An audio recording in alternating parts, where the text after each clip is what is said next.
Bismillahirrahmanirrahim. Teman-teman yang dirahmati dan dimuliakan Allah, pernah nggak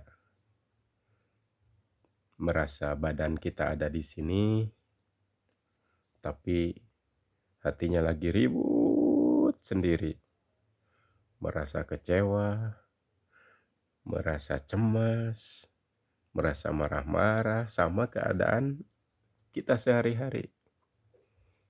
Nah, teman-teman, itu tandanya kita masih kalah dalam sebuah peperangan yang terjadi di dalam diri kita sendiri. Padahal Rasulullah Shallallahu Alaihi Wasallam pernah mengingatkan bahwa jihad terbesar adalah jihad melawan hawa nafsu, melawan gejolak yang berkecambuk di dalam dada kita sendiri. Ya, teman-teman, pada hari ini saya mau mengajak kita semua untuk mempraktekkan satu rumus sederhana namun sangat kuat untuk fondasi di kehidupan sehari-hari kita, yaitu sajadah. Mari kita simak, teman-teman semua. Assalamualaikum warahmatullahi ta'ala wabarakatuh. Alhamdulillahirabbil alamin. Wabihi nasta'inu ala umuri dunya wadin. Wa ala alihi wa sahbihi ajma'in. Rabbi sahli sadri wa yassir li amri wahlul uqdatam min lisani yafqahul qawli. Teman-teman yang dimuliakan Allah, yang pertama, kenapa hati merasa gelisah? Padahal Allah Subhanahu wa Ta'ala sebenarnya sudah memberikan jawaban mutlak di dalam Al-Quran. Ingatlah, hanya dengan mengingat Allah, hati menjadi tenang. Quran Surat Ar-Ra'd ayat 28.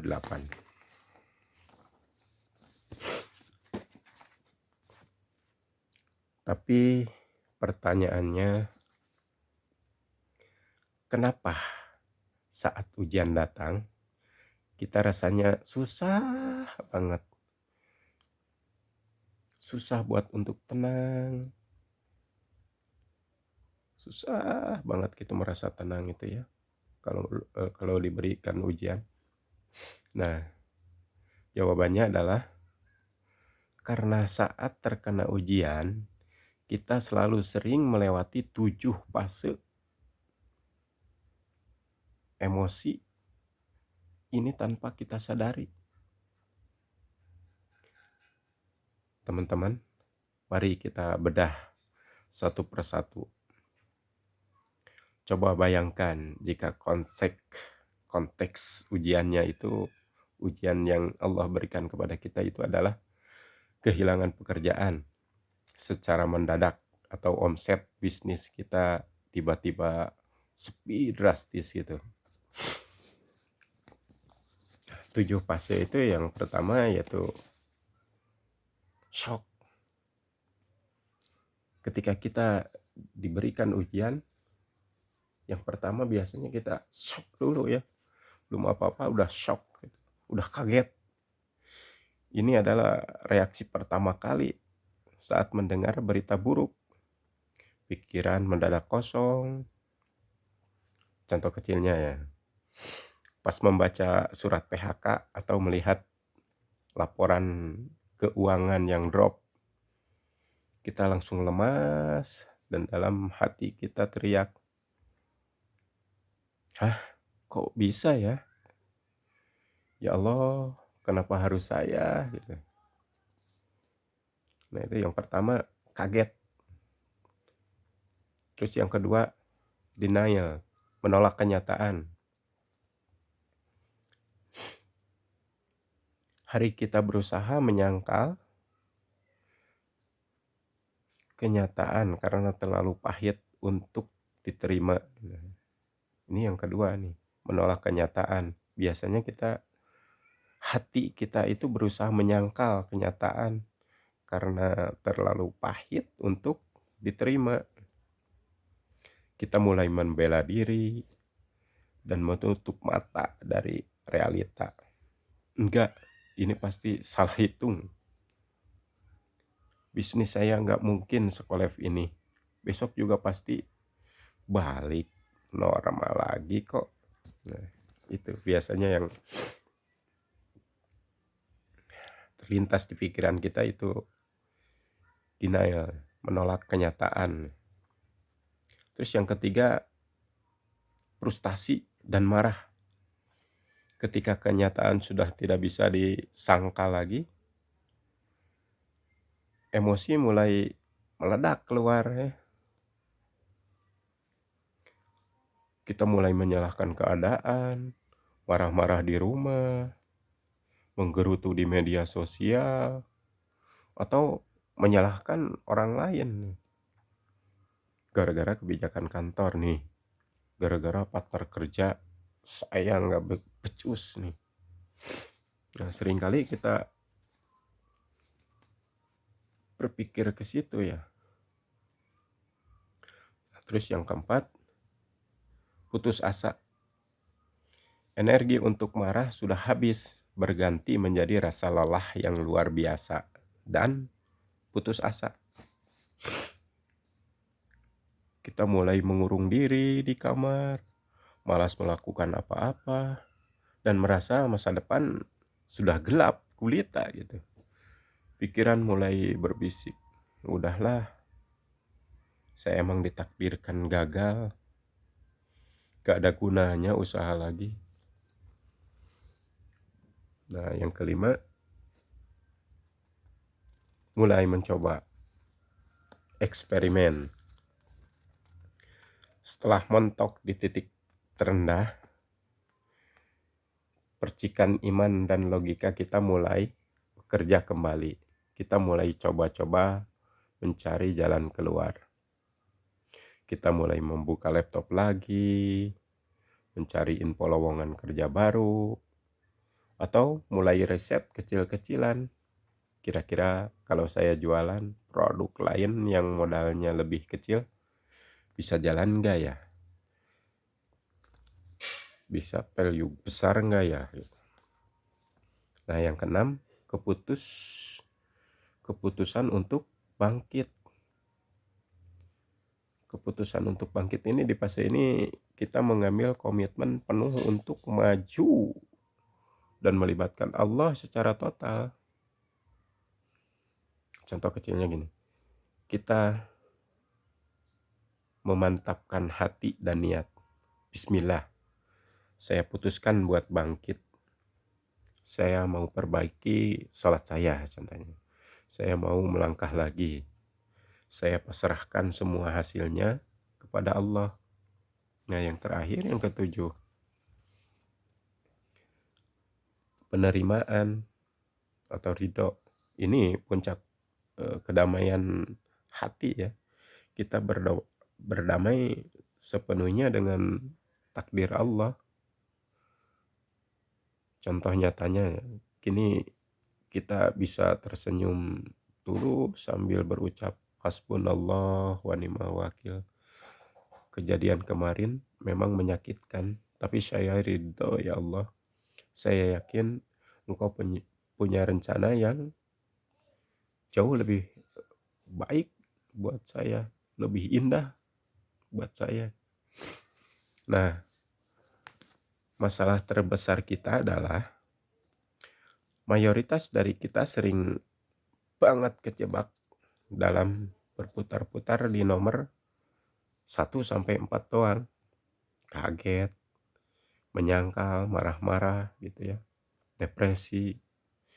Belum sempat masuk ke fase 5, 6, dan 7, energi kita udah habis di fase yang sampai ke 4 itu. Berputar dari 1-4. Nah, solusinya adalah sajdah.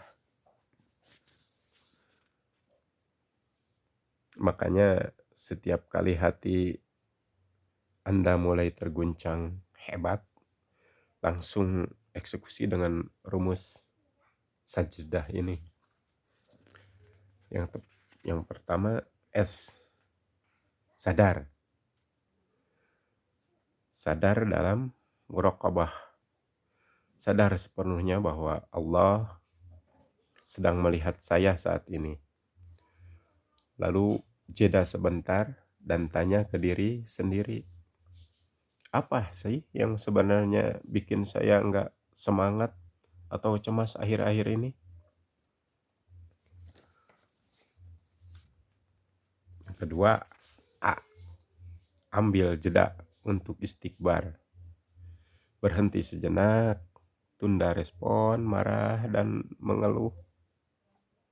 Coba tunda aja dulu sebentar, jeda dulu, berhenti, tunda respon marah dan mengeluh Anda. Mari tarik napas dalam-dalam, hembuskan, astagfirullah, hitung 1 sampai 5 detik aja. Karena seringkali kemenangan kita ditentukan pada kemampuan kita mengambil jeda ya. Coba jeda 1 sampai 5 atau 6 detik. Yang sajdah, S-A-J, pilih. Pilih dengan tawakal. Gunakan hak pilih Anda sebagai hamba. Pilih pikiran husnuzon, baik. Pilih ucapan yang mengandung zikir. Dan pilih tindakan yang diridhoi Allah, ingat janjinya. Barang siapa bertawakal kepada Allah, niscaya Allah akan mencukupkan keperluannya. Quran Surat At-Talaq ayat 3. Nah, yang seterusnya D, doa. Tumpuhkan semua kepada Allah di atas sajadah. Minta petunjuk, menangis di hadapannya. Itu bukan tanda kita melemah ya. Bukan kelemahan kita itu, melainkan sebuah kekuatan spiritual yang luar biasa. Kemudian sudah doa, A lagi, action. Jadi tindakan nyata. Jangan hanya diam, melamun, segera lakukan satu amalan aja yang kecil gitu. Satu amalan kecil tapi yang nyata. Mulai dari sedekah subuh, sujud syukur, atau sekedar membantu kesulitan orang di sekitar lingkungan kita. Nah, yang seterusnya H, husnuzon. Tanamkan keyakinan penuh di dalam hati. Boleh jadi kamu membenci sesuatu padahal ia amat baik bagimu. Quran Surat Al-Baqarah 216.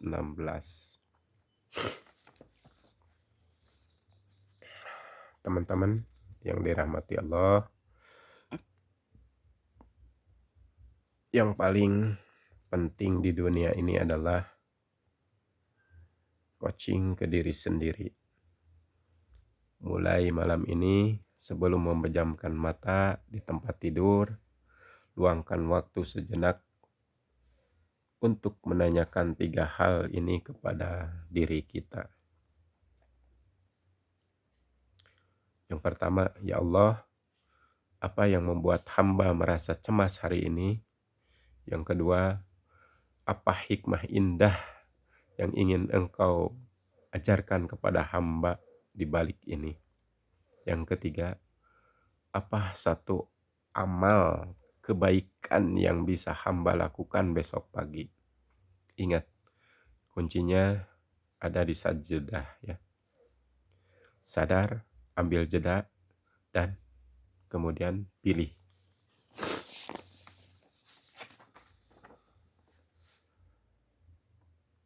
Karena kalau kita mau dan mampu menunduk di atas sajadah, insya Allah, Allah pula lah yang akan menundukkan dunia beserta isinya, seluruh isinya untuk kita. Maka Saat kehidupan di luar sana membuat Anda terjatuh dan tersungkur, jangan lari mencari manusia, tapi ingatlah Allah. Ingat sajadah, sadar, jeda, lalu kemudian pilih. Barakallahu fikum. Wassalamualaikum warahmatullahi taala wabarakatuh.